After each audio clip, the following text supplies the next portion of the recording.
So I think we should start with some of the different historical expulsions, because last episode we talked about, this theory that the Jews are colonizers.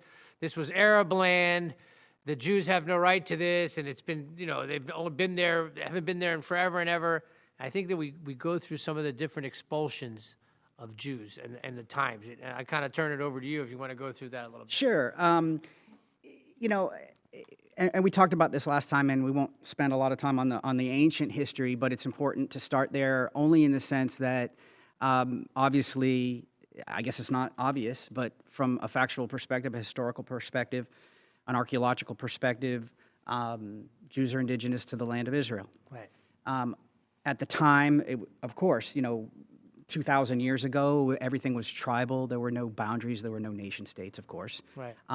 But the land was inhabited by all kinds of different tribes.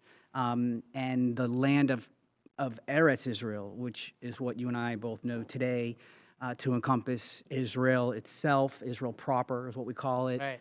the Gaza Strip, Judea and Samaria, which is now called the West Bank. Right. These was a territory, and at the time it had different names. So it had the name of Canaan at the beginning, and then later during the Roman Empire it was changed to Philistine, and it was done that way on purpose because when the Romans invaded and conquered the territory, they decided that in order to erase the Jewish indigeneity to the land, they changed the name from Judea, which is the southern region, which was the southern kingdom, because Israel was initially a kingdom, Right.